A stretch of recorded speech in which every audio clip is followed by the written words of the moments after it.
Azərbaycanda ərazisində qədim türk damğaları kifayət qədər geniş ərazidə yayılıb.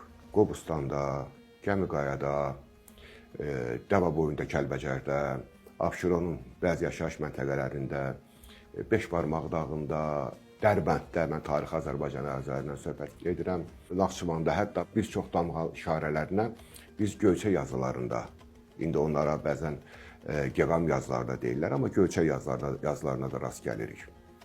Burada bilirsinizmi, bu Azərbaycanda olan damğa işarələrinin, ortaq türk damğa işarələrinin öyrənilməsi çox bir maraqlı bir qənaəti gətirib çıxarır.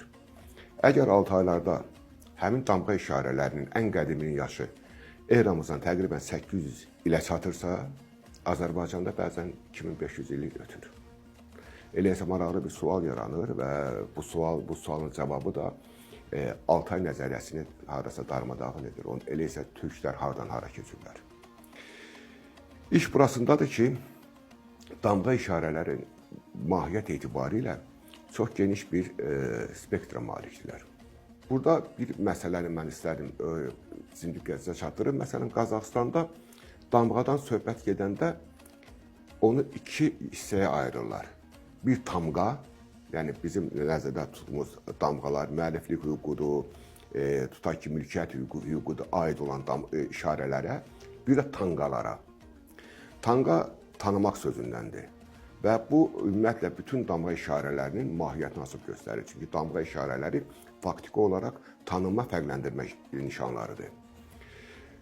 Bir çox xalqlarda damğa işarələri var, lakin dövlətçilik rəmzi kimi bu işarələr yalnız bir neçə xalqlara mövcuddur. Məsələn,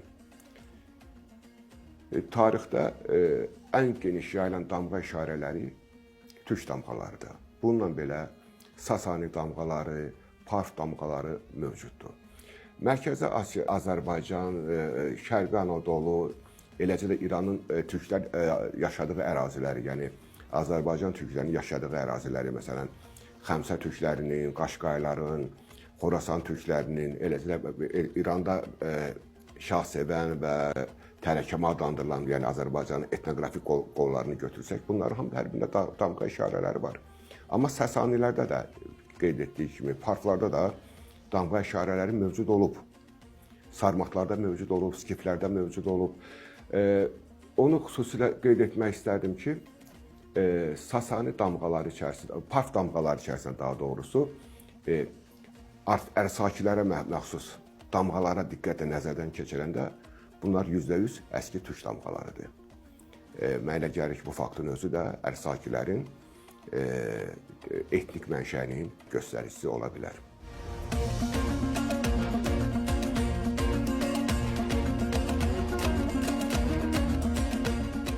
Damğaların təsnifatı qeyd etdiyim kimi genişdir. Əgər biz onun bir qolunu sırf məişətlə, yaşam tərzi ilə bağlıdır. Burada onun müəlliflik hüququnu göstərən bir nişan funksiyası da var. Məsələn, hər hansı bir usta, dulusçu, dəmirçi, zərgər öz məhsulunu hazırlayırsa və ora öz işarəsini qoyursa, öz müəllif hüququnu qoyursa, bunu normal qarşılamaq lazımdır. Digəri mülkiyyət hüququdur.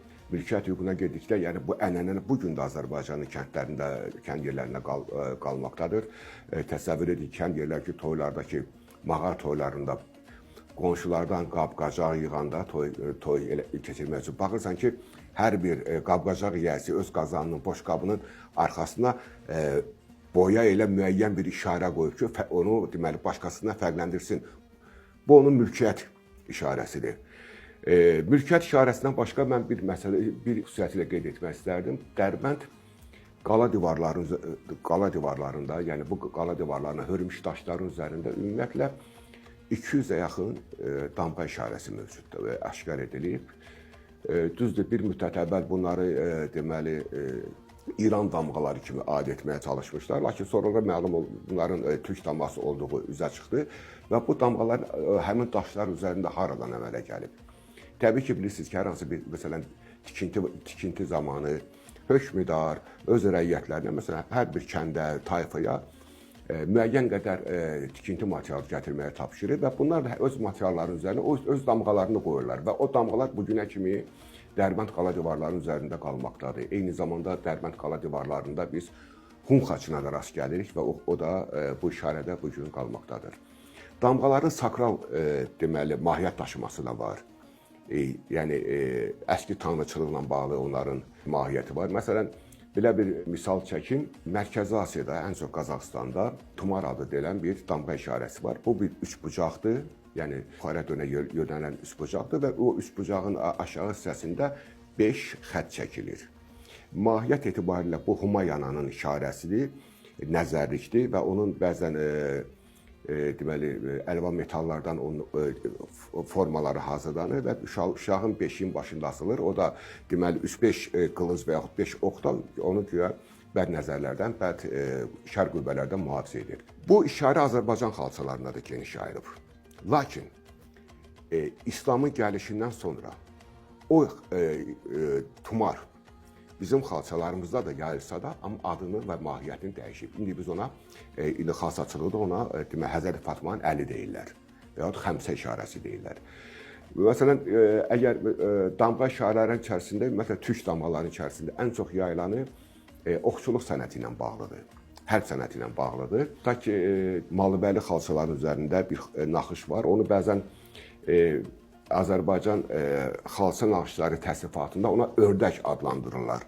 Amma halbuki bu ördək deyil, bu deməli qurulmamış yayın təsviridir və bu biz buna deməli həm xalça ornamentlərində rast gəlirik, həm də deməli tikillər üzərində. Qafqaz Albaniyasının süqutuna 8-ci əsrdən sonra Qafqaz Albaniyası dövləti mövcud olmamışdı. Amma Qafqaz Albaniyası Həvari kilsəsi uzun müddət fəaliyyətini davam etdirmişdi. Çar Rusiyası tərəfindən deməli fəaliyyəti dayandırılana kimi. Burada xristian məbədləri də olmuş. Lakin bu məbədlərə baxanda onların arxitekturasına diqqət yetirəndə bir çox Alban məbədinin 5 güşəli bünövrə üzərində qurulduğunu görürük. Yəni bunlar müsəlmanların bu ərazidə hakim olduğu dövrdə tikilən tikili binalardır və 5 güşəli deməli özül isə ona Əl-Qüds də deyirlər, yəni Əl-Əqsa məscidinin bünövrəsi kimi və bu kilsələrin bir çoxu 5 güşəli bünövrə üzərindədir. Digər tərəfdən onların tikilişi, quruluşu hər yerdə Səlcuq üsulu kimi adlandırılır. Biz təəssüflər olsun ki, Sovetlər dönəmində Azərbaycan ərazisində xristianlıq tarixi öyrənilməyib. Daha doğrusu Azərbaycanda xristianlıq tarixinin öyrənilməsini hardasa erməni mütəxəssisləri tədqiqatlarını aparırlar və bizdə də bizim mütəxəssislərin də apardığı tədqiqatlar sırf onların öz təşəbbüsü idi və təbii ki, bu təşəbbüsün də qarşısı həmişə alınmağa çalışırdı. Biz bu nə qədər ki biz Azərbaycanda xristian mədəniyyətini, Qıpçaq xristianların irsini öyrənməmişik, nə qədər ki biz bunu düzgün təbliğ etməmişik və bu gün ermənilərin Azərbaycan ərazisində olan maddi mədəni irsimizə sahib çıxmasını biz sanki hələ Sovet dönəmindən də elə bir şərait yaradılmışdı. Kiçik bir misal deyim, Xudavəng monastırında Həsən Cəlalı Dövlənin məzarı üzərində medalyon var. Bu medalyon əslində qalsa həm Həsən Cəlalın etnik kimliyini, həm də onun dövlətində, onun belə deyək, məlikliyində hansı mədəniyyətin dominant xarakter daşıdığını açıq göstərir. Diqqət edin. Onun medalyonun üzərində 2 damğa işarəsi xüsusilə diqqət cəlb edir. Bunlardan biri Qaraqoyunlu dövlətinin damğasıdır və bu damğaya bəzən Mərkəzi Asiyada qoç buynuzu deyirlər. Amma əslində qalsa yenə mən dediyim kimi o qoç buynuzundan daha çox qurulu və ya qurulmamış yayın təsviridir. Çünki yay bilirsiniz ki, türk deməli mifoloji təfəkküründə, həm də dövlətçilik ənənəsində hakimiyyəti bildirir. Ox isə vassallığı bildirir.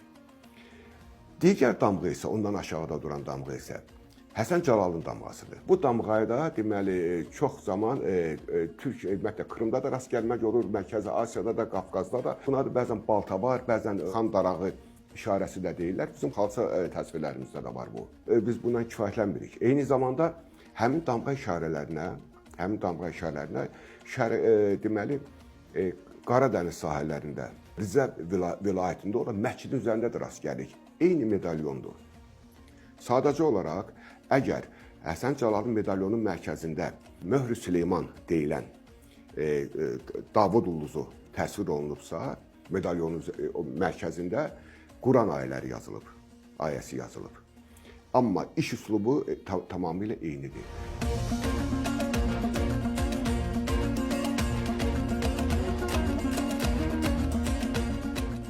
Türk damğaları öz lakonikliyi ilə seçilir və onlar deməli belə də çox hissələrdən ibarət deyirlər.